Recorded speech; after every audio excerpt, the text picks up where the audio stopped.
Merci donc, merci de nous donner la possibilité de proposer des questions.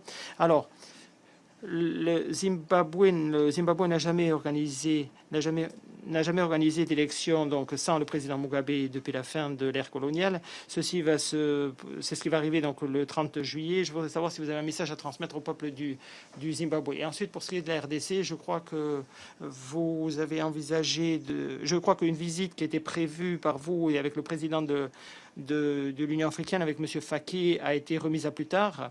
C'était inattendu, étant donné l'anxiété de la communauté internationale, étant donné ces élections qui auront lieu bientôt. Est-ce que vous êtes inquiet justement de la remise à plus tard de cette mission? Eh bien, écoutez, j'espère que l'évolution au Zimbabwe permettra à ce pays de vivre, donc de respecter les droits de l'homme, de vivre dans la démocratie.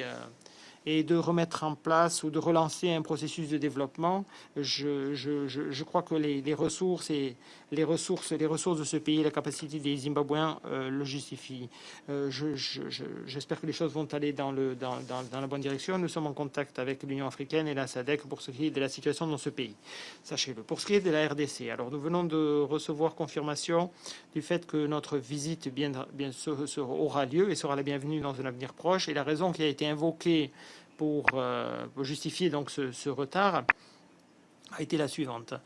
Le président annoncera très bientôt toute une série de décisions importantes.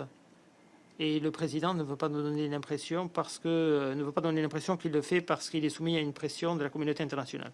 Notre visite, ce n'est pas la seule à avoir été remise à plus tard. Alors si ceci veut dire qu'il va prendre les bonnes décisions et qu'il veut donner l'impression qu'aucune pression de la communauté internationale ne l'a mené à prendre ces décisions, eh bien moi je serais très heureux de ne pas me rendre maintenant dans ce pays, mais de m'y rendre plus tard, sachez-le.